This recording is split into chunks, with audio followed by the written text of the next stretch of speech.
warahmatullahi wabarakatuh.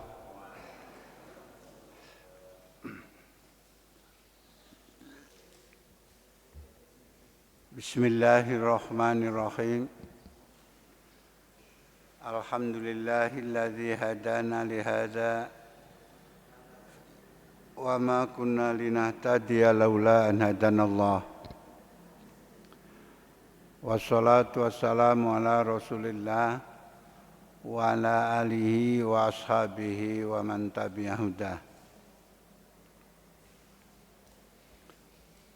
Allahumma sholli wa sallim ala Rasulillah wa ala alihi wa ashabihi wa mawalah.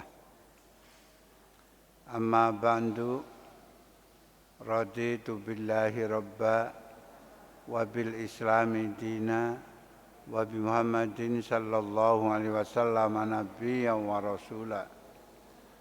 Rabbana zidna ilman nafi'a warzuqna fahma. Bapak-bapak, ibu-ibu, jamaah salat subuh yang dirahmati Allah Subhanahu wa taala. Pertama-tama saya mendoakan ibu-ibu dan bapak-bapak yang hadir pagi ini semoga mendapat rahmat Allah Subhanahu wa taala.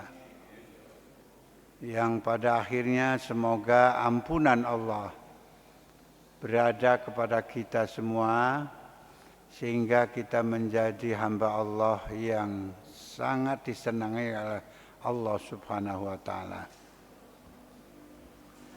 Bapak-bapak dan ibu-ibu,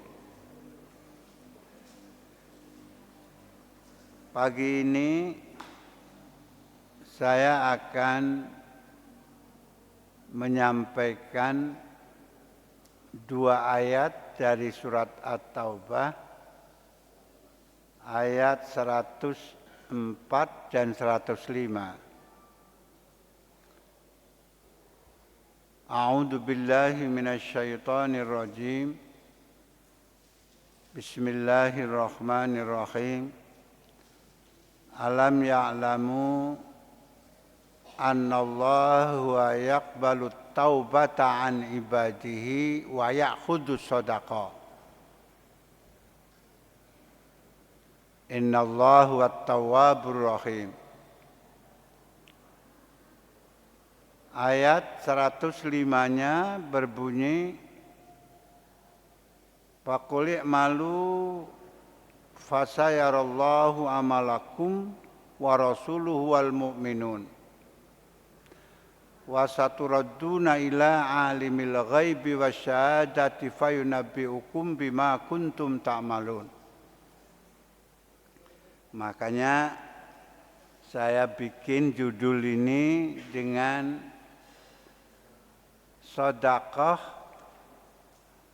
peranan sedekah dalam taubat seseorang. Kenapa beberapa kali saya membahas masalah sedekah? Riwayat sedekah di Indonesia ini sangat panjang sekali. Awal VOC datang ke Indonesia itu kurang lebih tahun 1845. Pemerintah Belanda mempunyai penasehat spiritual yang menyatakan namanya itu Solomon Z. Kaiser dan Christian van den Berg. Nah ini ya.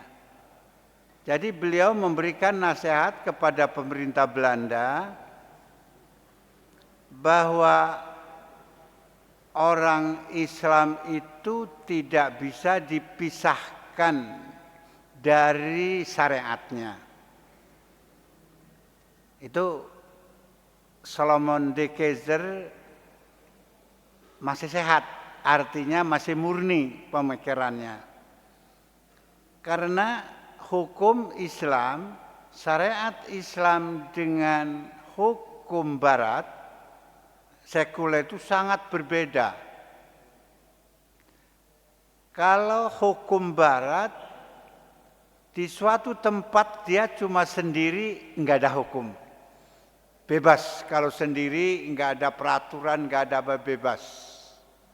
Sedangkan syariat Islam walaupun sendiri, tetap ada hukum. Jadi syariat Islam itu tidak bisa dipisahkan dari orang Islam. Itu sudah bagus.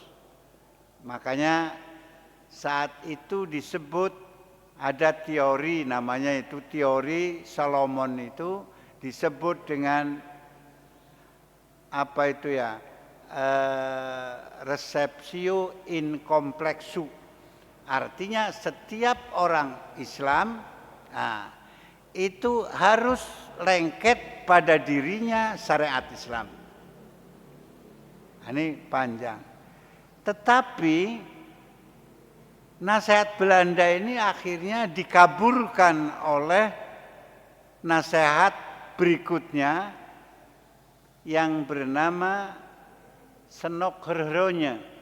Senokherhonya itu adalah orang yang lama nyantri di Mekah dengan menyamar namanya Abdul Ghaffar. Apa Abdul Ghaffar, apa Abdul Ghafur.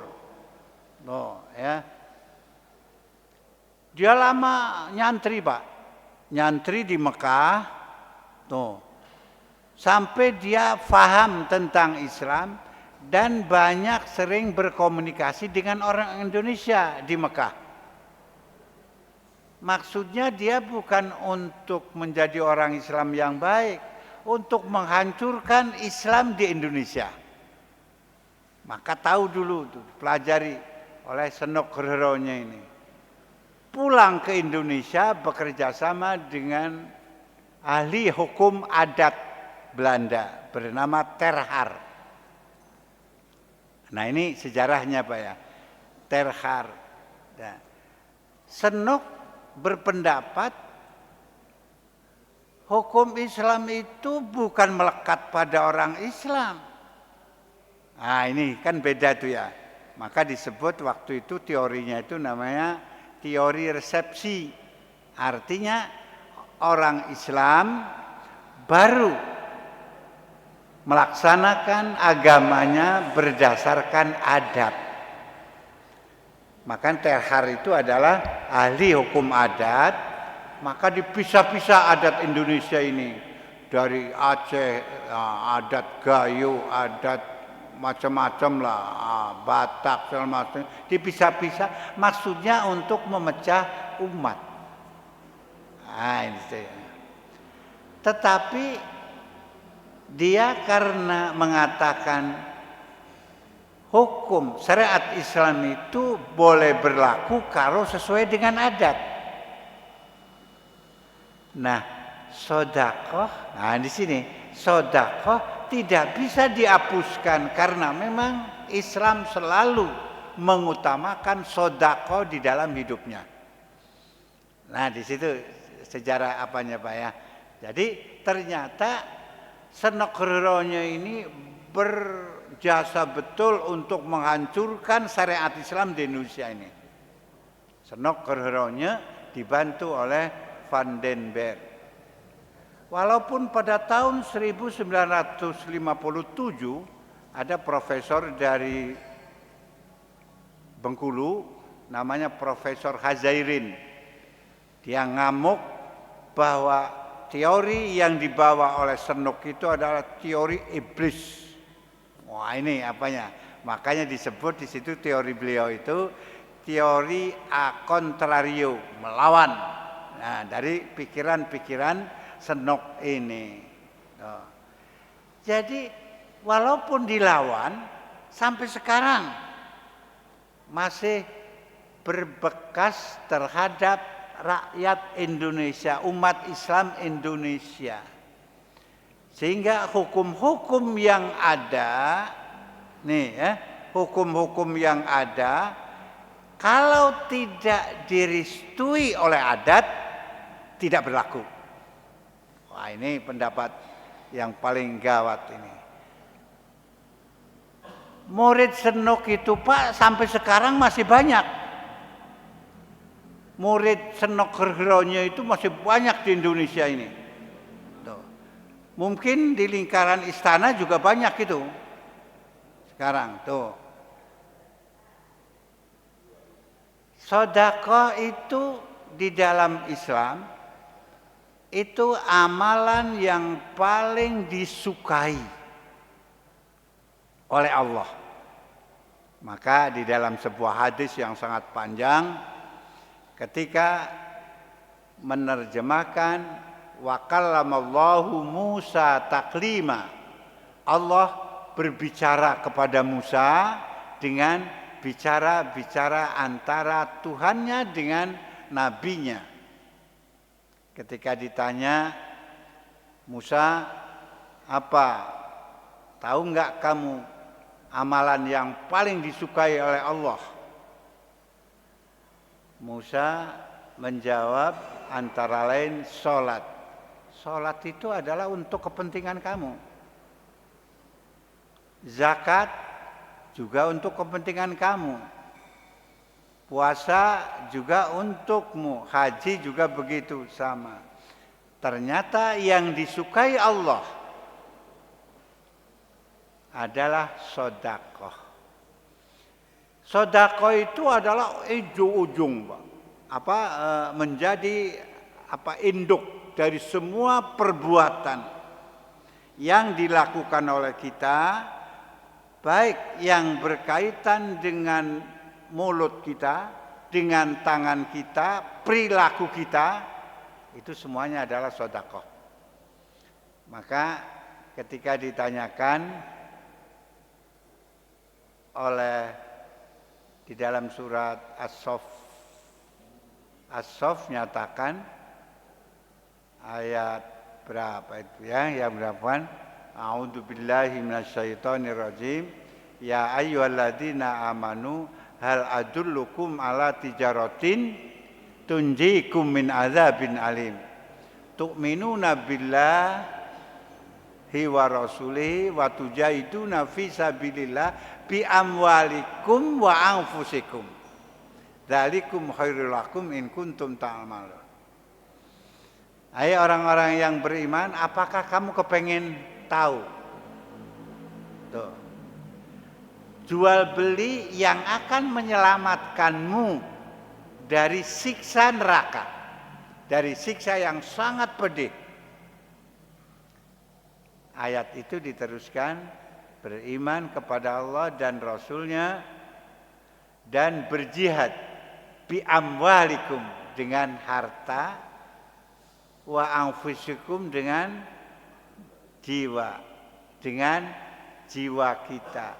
Jadi sedekah itu adalah ujung dari semua perbuatan kita, baik yang berkaitan dengan mal, berkaitan dengan nyawa jiwa kita, dan antara keduanya. Jadi sedekah bil mal, sedekah bil anfus, bin nafs, dan sedekah wa ma bainahuma, antara keduanya. Ini yang disukai oleh Allah. Kenapa? Karena ternyata orang yang bersedekah dengan harta, mal, dan sedekah dengan dirinya itu adalah perbuatan yang sangat berkaitan dengan hati. Kalau hati tidak rela, kalau hati tidak suka, sering sedekah mal kita bubar. Sedekah dengan jiwa kita juga sering bubar. Makanya yang paling dijelaskan di dalam surat sebelumnya At-Taubah itu tentang innamas shadaqatu lil fuqara wal masakin sampai 8 asnaf. Disebut sedekah di situ, itu maksudnya ada zakat. Zakat juga adalah bagian dari sedekah. Jadi ujung tuh sedekah. Terus ada lagi sedekah dalam bentuk infak. Ketika ditanyakan yas'alunaka anil anfa yas'alunaka madza yunfiqun, ditanyakan kepadamu apa yang kamu infakkan. Qul, katakan ma anfaqtum min khair. Min khair. Apa yang kamu infakkan itu adalah perbuatan yang baik. Kepada siapa? Falil walidaini, kepada kedua orang tua, wal akrobin. Siapa akrobin ini? Anak, istri, saudara, segala macam akrobin. Wal yatama, kepada yatim, wal miskin, kepada miskin, wabni sabil, kepada orang yang dalam musafir. Ini infak juga, sedekah juga. Makanya sedekah ini senok kerohnya nggak sanggup menghapuskan. Kenapa?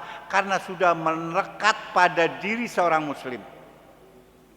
Sampai dengan zakat fitrah, walaupun kadang-kadang zakat fitrah itu juga salah sasaran. Kenapa? Itu di kampung saya ini Pak, zakat fitrah itu kumpulkan di masjid, banyak orang zakat fitrah di masjid, dijual untuk membangun masjid. Itu keliru. Padahal zakat fitrah itu adalah peruntukannya asnafnya cuma 2, lil fuqara lan masakin, dan diberikan sebelum sholat. Itu juga sedekah. Nah, ini yang berkaitan dengan amal. Sedangkan hal yang berkaitan dengan jiwa, nafas, banyak berkaitan dengan mulut, dengan tangan. Antara lain Rasulullah menyatakan tarkus syarri shadaqatun, meninggalkan kejahatan itu sedekah. Jadi sedekah ini adalah perilaku yang mestinya melekat kepada diri kita. Makanya sedekah mal, sedekah jiwa kita dari mulut kita. Saya sering menyinggung ini ketika Rasulullah ditanya, ya Rasulullah, man najat, supaya selamat ya Rasulullah kita ini apa yang mesti kita perbuat? Rasulullah memberikan aba-aba mulai dari mulut. Amsik alaika lisanaka. Jaga mulutmu dari keterlanjuran. Jaga mulutmu dari ucapan-ucapan yang kasar, ucapan yang jelek. Tuh. Nah, ini sering. Makanya ucapan yang paling baik, sedekah yang paling baik menurut Rasulullah ini adalah menjaga mulut. Menjaga mulut yang terbaik adalah membaca Al-Quran. Yang terbaik. Sampai salam segala macam banyak yang diucapkan oleh mulut kita. Yang paling ringan, saya ulangi lagi, yang paling ringan sedekah kita kepada orang adalah senyum. Senyum itu sedekah, Pak. Jadi kalau saya sama Pak Asik senyum, itu sedekah, Pak. Nah, gampang nggak Pak senyum itu, Pak? Tapi itu sedekah. Iya, senyum. Tabasam tuh. Senyum kepada orang adalah sedekah. Tuh. Gampang apa enggak Pak senyum Ibu? Gampang. Siapa yang bilang senyum itu susah? Tapi ternyata memang susah juga. Kalau senyum kepada orang yang kita senangi, iyalah, ya. Tapi coba senyum kepada orang yang kita benci. Madelang bega jijik. Kamu apa senyum? Wah itu. Tapi itu sedekah. Sedekah kita adalah senyum dengan senyum. Jadi banyak tuh ya dari jiwa kita. Makanya dinyatakan bahwa sedekah itu adalah untuk membersihkan harta dan membersihkan jiwa. dan jiwa kita. Hati-hati makanya terhadap kita, sebab kita sering-sering apa yang kita ucapkan, apa yang kita berbuat itu biasanya dari hati. Makanya banyak orang kemana aja, nak berangkatlah kalau mau pergi hati-hati katanya. Hati yang disebut. Enggak ada orang yang mau berangkat, Pak mau berangkat ya jantung-jantung Pak, ya enggak ada. Nah, yang disebut adalah hati-hati. Hati-hati artinya hati-hati itu penentu terhadap sedekah kita. Tuh. Makanya ayat yang kami bacakan tadi, i'lamu alam ya'lamu, apakah kamu tidak tahu, alam ya'lamu annallaha, sesungguhnya Allah menerima tobat dari hambanya dengan mengambil sedekah. Jadi sedekah itu Pak bisa mendukung taubat kita kepada Allah Subhanahu wa taala. Jadi tidak sedikit orang, karena apa? Karena lawannya banyak Pak. Yang menghancurkan sedekah kita itu banyak. Dari mulai makanya ngomong yang baik. Tuh ya, ucapan yang baik, tangan yang memberikan keikhlasan, tanda ikhlasan. Tuh. Jadi kalau kita ada orang menerima orang yang minta-minta, apa sedekah kita kepada dia? Sedekahnya kalau kita punya ya dikasih, tuh. Kalau enggak punya, mulut kita mengucapkan mohon maaf Pak ya, hari ini saya enggak bisa ngasih apa-apa. Tuh. Itu sudah sedekah itu. Tuh.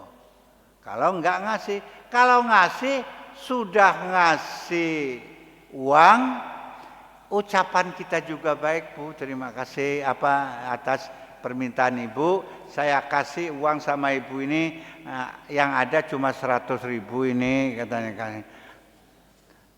Ya sedekah uang, ya mulut kita baik, terima kasih. Ini orang kadang-kadang yang enggak ngasih, ya ucapannya jelek. Sireun. Beriman betiap dina. Praman mulu. Wis sorangan naik. Ucapannya jadilah kesedekahnya. Kalau enggak ngasih, ucapannya dengan yang baik. Kalau ngasih juga ucapannya juga yang baik. Tuh.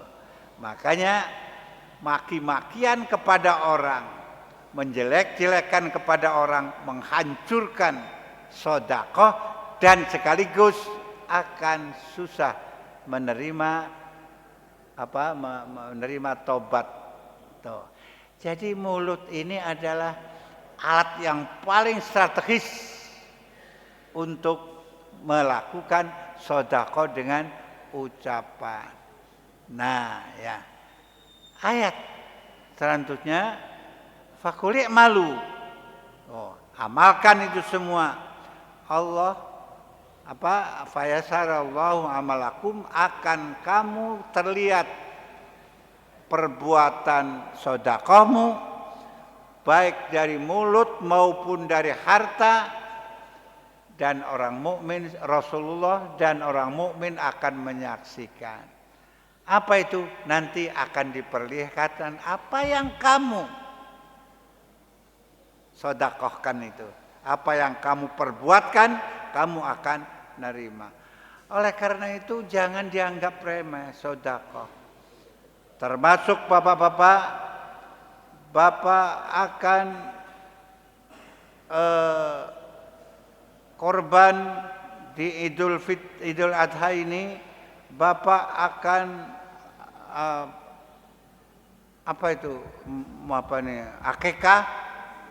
akikah, korban itu adalah sedekah kita. Tuh. Dan peruntukannya beda-beda. Enggak bisa sedekah itu semua dikumpulkan badan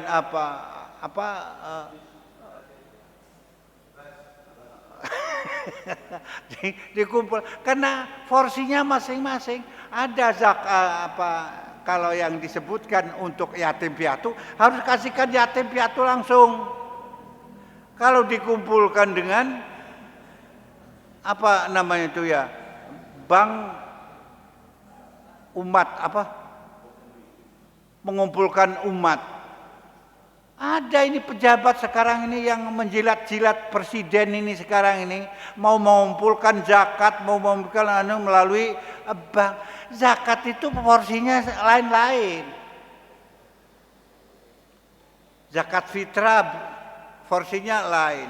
Korban kambing, korban sapi, korban kerbau porsinya untuk apa? Kalau uangnya itu dikumpulkan di bank, umat mau dapat apa? Sedangkan itu semuanya adalah untuk menggembirakan umat Islam. Jadi sudahlah, jangan terlalu banyak umat ini dibebani, dikumpulkan, akan dikumpulkan zakat Idul Fitri, Idul Adha, korban akan dikumpulkan, disumbangkan ke bas, ke segala macam, itu porsinya lain-lain. Nah kalau ke sana nanti umat dapat apa?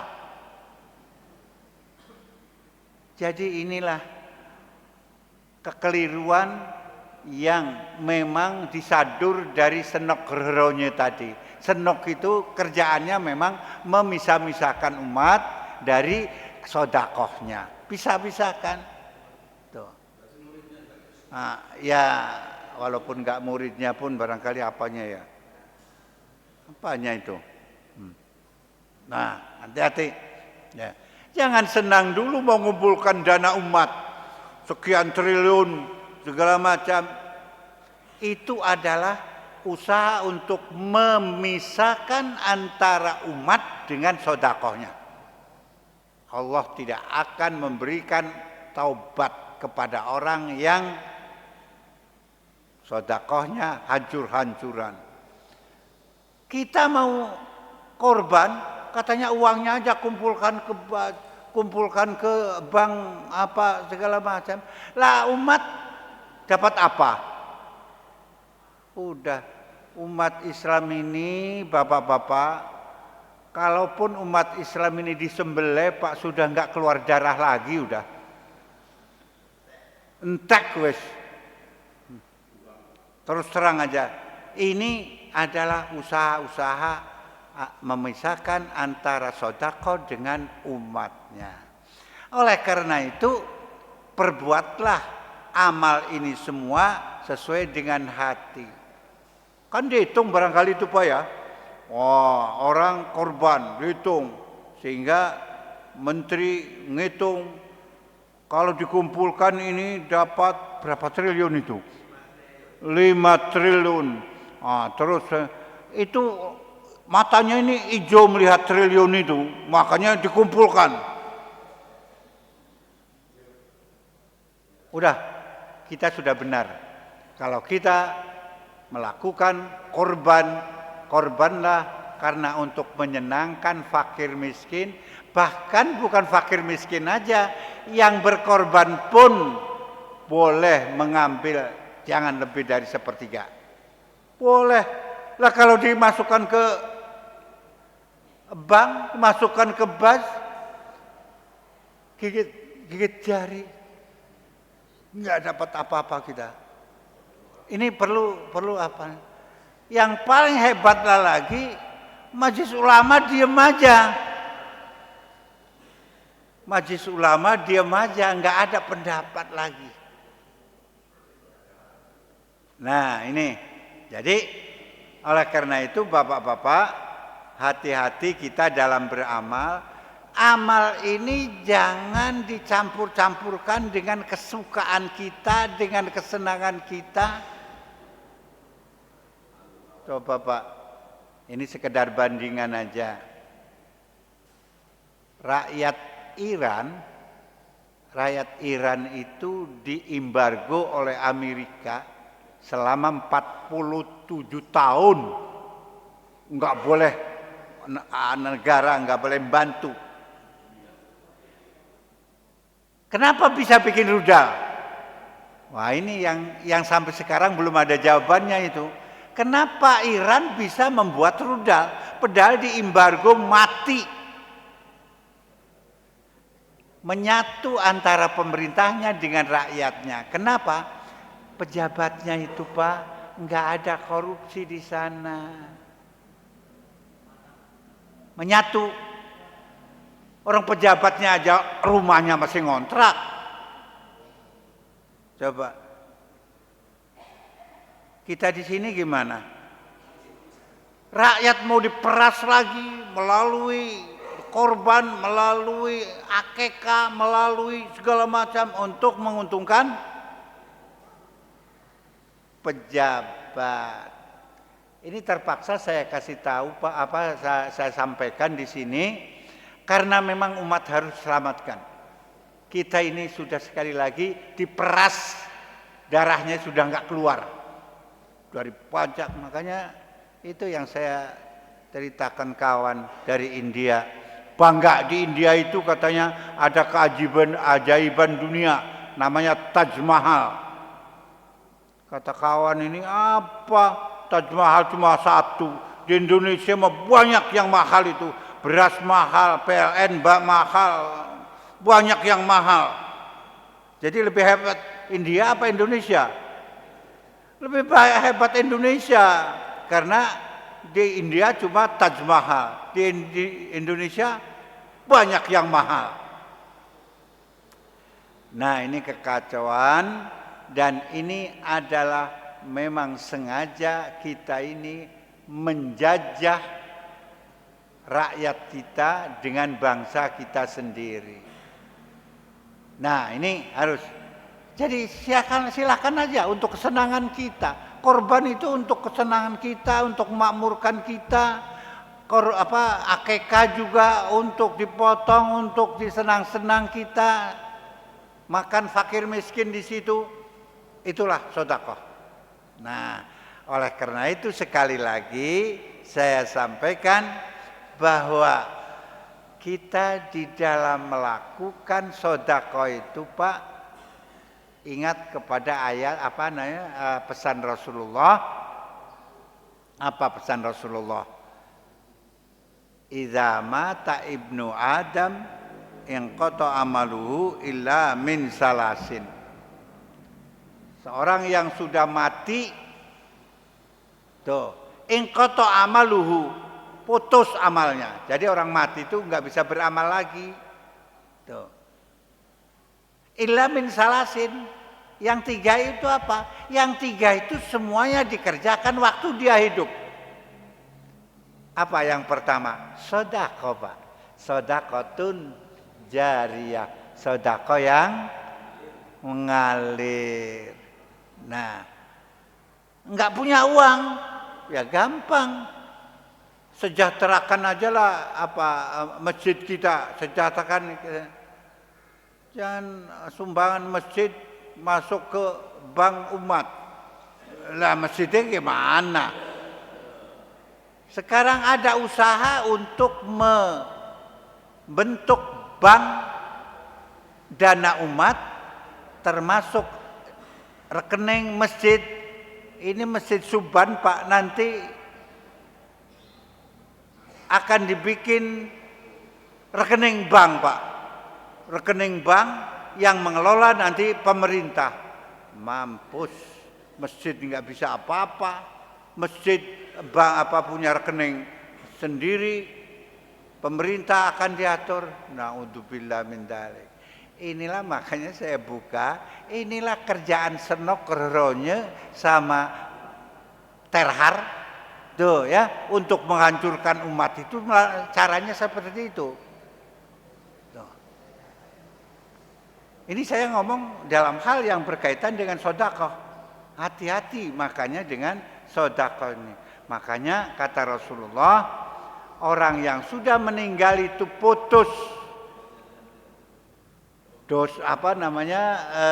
dosanya enggak juga orang yang mati itu sudah enggak berdosa lagi, enggak bisa lagi beramal lagi, illa min salasin, kecuali yang 3. Shadaqatun jariyah. Sedekah ini adalah dikerjakan pada dia waktu hidup. Masjid kita wakafkan. Banyak wakaf yang enggak beres kan begitu ya, kita tertibkan. Tuh. Amal bapak-bapak di masjid ini akan dimanfaatkan oleh orang belakangan kita. Ketika kita meninggal dimanfaatkan oleh, itu disebut dengan sedekah juga. Shadaqatun jariyah, sedekah yang selalu mengalir. Ilmun yuntafa'u bihi. Nah, ini ilmu nih, Pak. Jadi bapak-bapak semua sekarang ini ngomong di masjid ini, diskusi di masjid ini, sampaikan kepada orang lain. Jangan cuma dengar aja, sampaikan. Ini kadang-kadang ditanya, ceramahnya apa tadi? Bagus ceramahnya. Apa isinya? Pokoknya bagus. Enggak sampaikan apa. Nah, makanya amal yang baik. Terus yang terakhir, waladun solehun yad'ulahu, anak yang soleh. Kenapa disebut anak? Karena anak adalah merupakan hal yang paling mungkin mendoakan orang tuanya dengan tulus, ikhlas. Tuh.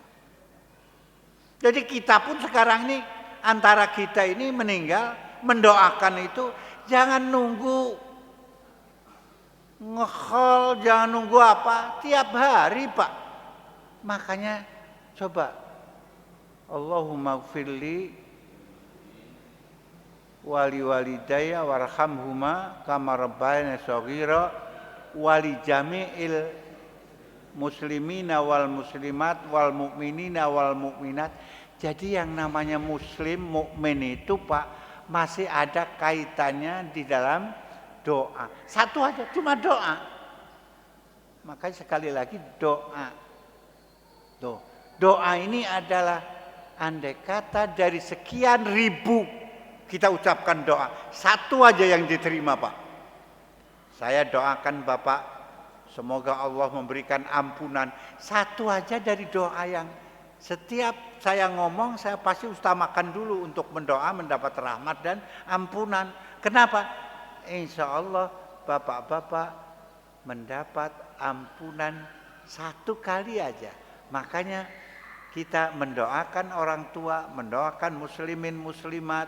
Nah, insya Allah kalau satu arah ada channel, nah, insya Allah kita mendapat pahala sedekah, dan orang yang didoakan pun insya Allah akan meringankan segala dosa-dosanya. Jadi makanya, Pak, saya enggak mikir itu ya, tahlil kepada orang yang meninggal itu jangan salah niat. Jangan salah niat. Apa salah niatnya? Allahumma ij'al sawaba ma qara'nahu minal Qur'anil azim. Pahalanya dikirimkan kepada orang yang meninggal itu tidak perlu pahala lagi sudah, Pak. Tidak perlu pahala, tidak perlu dosa. Apa artinya? Kita membaca Yasin, kita membaca Fatihah, pahalanya untuk siapa? Untuk kita yang membaca. Tuh.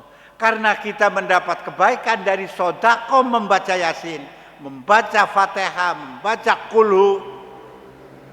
Kita sedekah terhadap diri kita. Kita bersih, kemudian karena kita bersih, kita doakan orang yang sudah meninggal ini. Itu salurannya. Bukan ngirim-ngirim pahala. Enggak ada rumusnya. Tuh. Makanya baca, Bapak sering dibaca pada surat Yasin ayat 54, apa itu ya? Fal yauma la tudlamu nafsun syai'an wa la tujzauna illa ma kuntum ta'malun. Tuh. Pada hari itu orang tidak akan disiksa, tidak akan dianiaya, dan tidak akan mendapat pahala kecuali apa yang ia perbuat. Tuh, ini saya ulang lagi nih karena kelihatannya kita sering beramal atas nama, nggak bisa. Kita yang bisa berkomunikasi kepada orang lain, makanya saya contohkan yang nggak bisa di dunia ini aja sama-sama hidup, nggak bisa dilakukan untuk orang lain apa? Makan bisa nggak diwakilkan? Minum bisa diwakilkan? Pipis, BAB, sakit. Kita nengok orang sakit, apa sedekah kita kepada orang sakit? Mendoakan, Pak, mendoakan. Nggak bisa memindahkan penyakit dia ke kita, nggak bisa. Atau kita memberikan kesehatan kepada dia, nggak bisa. Itu aja sebagai dalil dalil akli, akal aja semacam gitu tuh. Nah, jadi ini hadis Rasulullah ini adalah membuat, makanya serang banyak orang, kan banyak katanya Pak Ustaz. Begini Pak, supaya kita rumus kita mengambil hukum itu, yang pertama yang paling paten, paling qot'i, yang pertama dari Al-Quran. Makanya ketika Nabi Muhammad mau mengutus Mu'ad bin Jabal ke Yaman, apa kata Rasulullah? Mu'ad, kamu memimpin di sana mengambil hukum dari apa? Mengambil kebijakan perintah dari apa? Kata Mu'ad, ya Rasulullah, saya akan mengambil dari Al-Quran. Dari Al-Quran. Kata Rasulullah, kalau dalam Al-Quran nggak ada, kamu ngambil dari mana? Dari sunnah, dari hadis Rasulullah. Jadi hadis Rasulullah itu adalah tingkatan yang kedua. Kalau dalam hadis nggak ada, Mu'ad, kamu ngambil dari mana? Saya akan beristihad ya Rasulullah. Akan beristihad sesuai dengan pikiran saya, tetapi tidak melawan dari hadis dan Al-Quran. Jadi andai kata hadis juga tidak sinkron dengan Al-Quran, yang diambil Al-Quran. Makanya ada hadis yang sering diucapkan oleh Ustadz Abdul Somad. Apa? Man mata fa'alaihi siyamun soma anhu waliyuhu. Siapa yang mati ada utang puasa, maka yang puasa adalah walinya. Walinya yang puasa. Siapa walinya itu? Ya warisnya.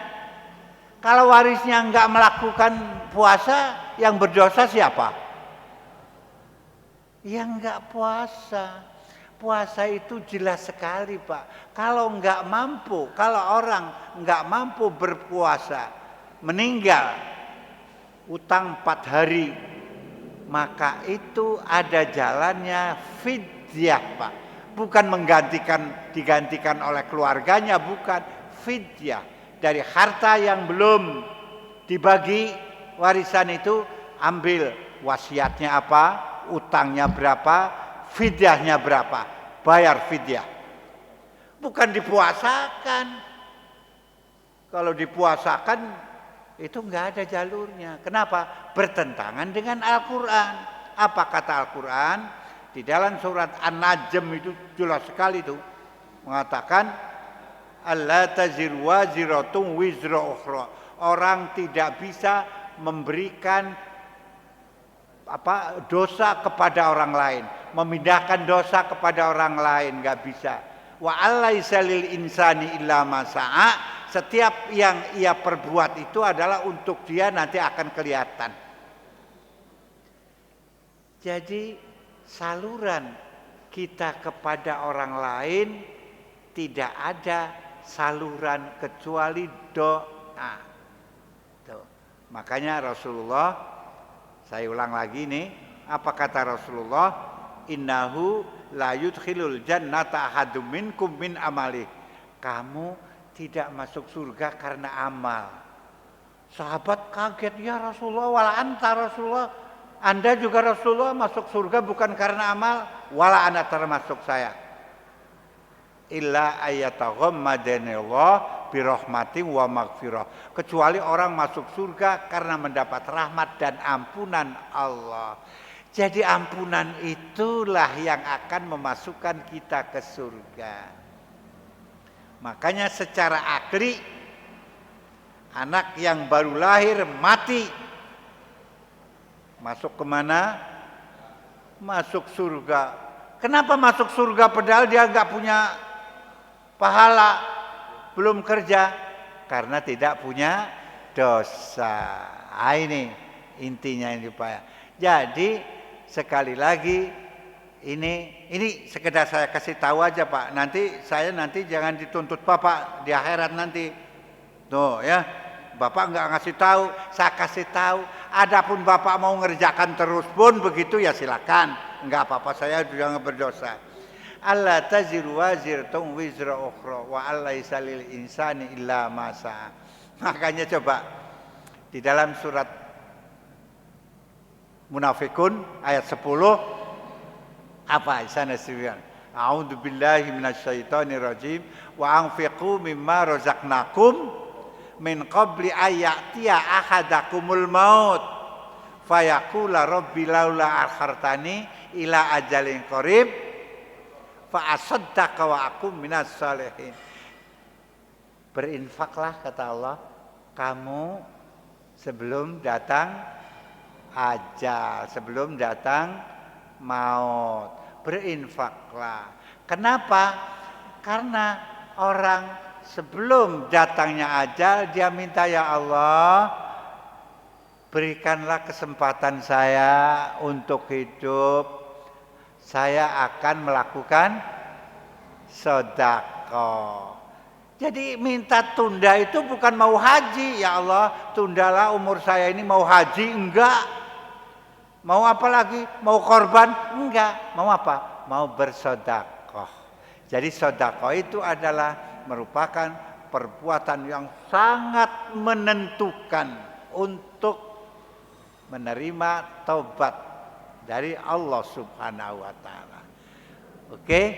Itu sekali lagi saya katakan bahwa semua banyak ya hadis Al-Qur'an ya. Al-Qur'an banyak menyatakan bahwa setiap orang akan menerima siksaan, akan menerima pahala dari apa yang ia perbuat. Bukan orang lain perbuat. Tuh.